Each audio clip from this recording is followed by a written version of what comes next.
La película comienza sin explicaciones. Un hombre despierta en una habitación cúbica metálica. De repente, con curiosidad, entra a otra sala y es cortado en pedazos por una trampa invisible. No hay música heroica ni tampoco un contexto. Solo muere de forma fría. Al principio la historia no te explica nada. Solo hay un personaje que muere.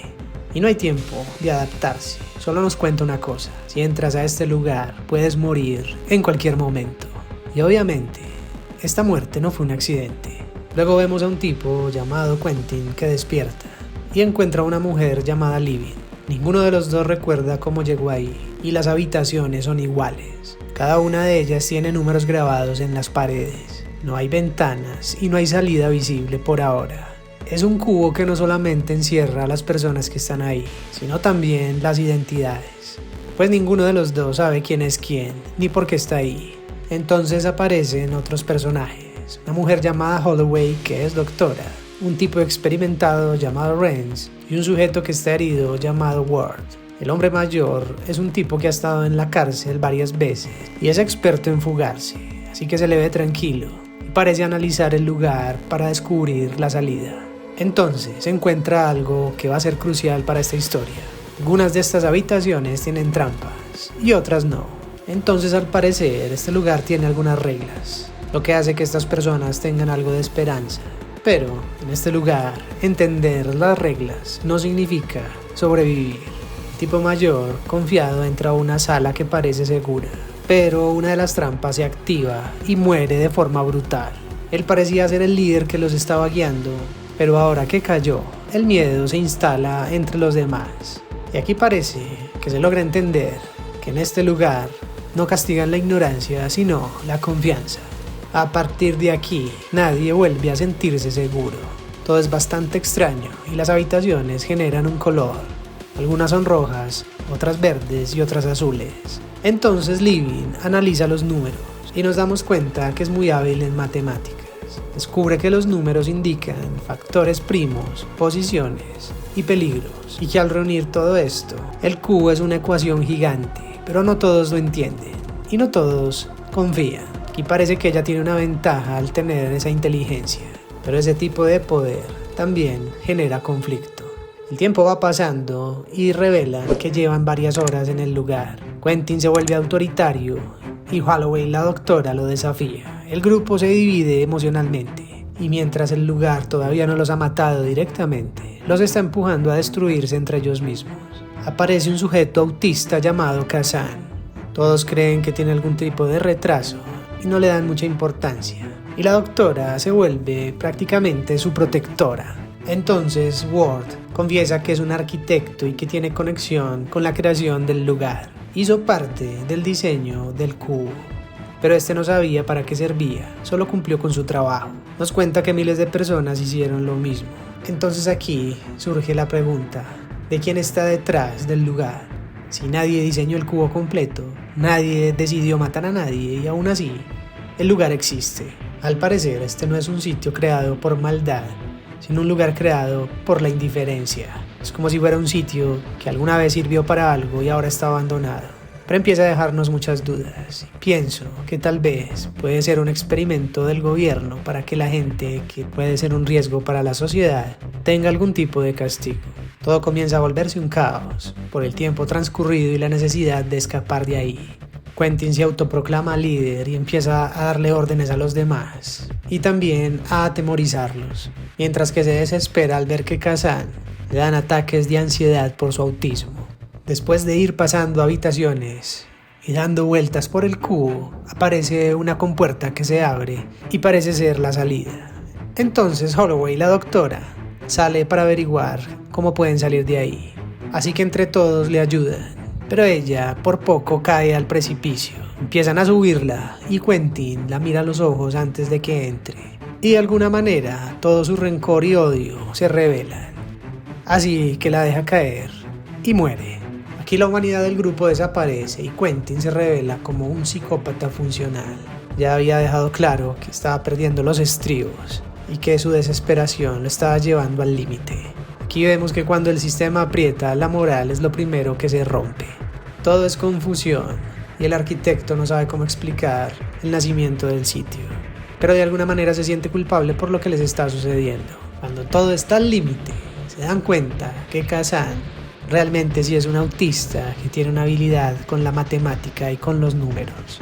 Pues cuando Living, la chica, analiza los códigos numéricos, dice que esas secuencias deben ser interpretadas por factores y que es casi imposible lograrlo solamente con su mente, que necesita una computadora o algo. Pero Kazan no necesita de eso y empieza a generar los factores de esos números código que hay en las paredes. Después de haberlo subestimado, Kazan es el único que entiende el cubo mejor que cualquiera. Aquí el débil se convierte en el más importante, por lo que se podría concluir que el cubo no premia a los más fuertes, sino a los que son capaces de adaptarse a él. Quentin está más descontrolado que nunca, pues quiere salir de ahí rápido. Empieza a maltratarlos a todos, y en una de las salidas de una de las habitaciones, cuando van concluyendo con los códigos que es seguro pasar y que la habitación no tiene trampas, Ward, el arquitecto, presiona una de las puertas y casi le rompe el cuello a Quentin. Entonces le cierran la compuerta y ellos intentan escapar sin él, pero él no se rinde y los persigue. Entonces, de alguna manera, Ward abre una compuerta que está en el piso y Quentin cae, rompiéndose la cabeza. Los tres sobrevivientes siguen buscando la salida. Entonces de repente se dan cuenta que llegaron a la misma habitación del principio. Living dice que desde el comienzo ella creyó que lo más conveniente era quedarse ahí y no hacer nada. Y después de todo vemos que el cubo hace que esas habitaciones se muevan de un lado a otro, que bajen y que suban en medio de la instalación. Entonces logran llegar a la salida. Una de las puertas se abre y vemos que hay una luz blanca al fondo y tratan de que Kazan salga. Living se queda atrás, pues se da cuenta que Ward no quiere irse, pues dice que no lo espera nada allá afuera y siente la culpa de haber colaborado en crear ese sitio que tortura a las personas. Entonces, cuando ella entiende que Ward se quedará y cuando está a punto de salir, es atravesada por algo filoso. Vemos que Quentin de alguna manera logró llegar hasta ahí y muy mal herido acaba de matar a Living. Ward estalla en ira y entonces lo enfrenta. Los dos sujetos se golpean, pero Quentin logra herir a Ward. Cuando este intenta irse hacia la luz blanca junto con Kazan, en el último momento Ward alcanza sus piernas y no lo deja ir. Entonces la estructura va a moverse y la habitación donde está la luz blanca permanece firme, mientras que donde estaban ellos se mueve bruscamente, haciendo que Quentin quede partido por el medio. Ward descansa después de haber logrado justicia y se recuesta al lado de Living, muriendo en el acto. Vemos que Kazan finalmente camina hacia la luz blanca y ahí termina la película. El cubo no ofrece un final feliz, solo un final que tal vez era el posible. El cubo no es una prisión, es un espejo, un sistema tan grande que nadie lo controla, pero que todos lo alimentan. Y la pregunta no es quién creó ese lugar, sino cuántos cubos existen hoy funcionando sin que nadie se haga responsable. Filosóficamente, el cubo habla de la pérdida de responsabilidad individual dentro de estructuras enormes. Nadie en la película al principio decide matar, pues cada trampa existe porque alguien hizo su parte, firmó un plano, ejecutó una orden y después se fue a casa. Y eso es lo verdaderamente terrorífico, pues como lo dijo la filósofa y teórica política alemana Hannah Arendt, esta historia es algo parecido a la banalidad del mal, cuando el daño no nace del odio, sino de la obediencia, la rutina y el yo solo hacía mi trabajo. En el cubo no hay un villano clásico, el villano es el sistema funcionando correctamente. Y si llevamos este planteamiento metafórico a la actualidad, el cubo se parece mucho a los algoritmos que ahora deciden qué ves y qué no, a los sistemas laborales donde nadie sabe para quién trabaja realmente, y a las burocracias donde una decisión mínima afecta a miles de vidas. También a estructuras digitales que nos evalúan, nos clasifican y nos descartan. No vemos paredes ni trampas, solo vemos números.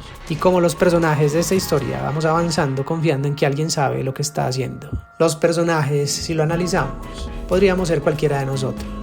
Pues Quentin representa al que usa el sistema para dominar al otro.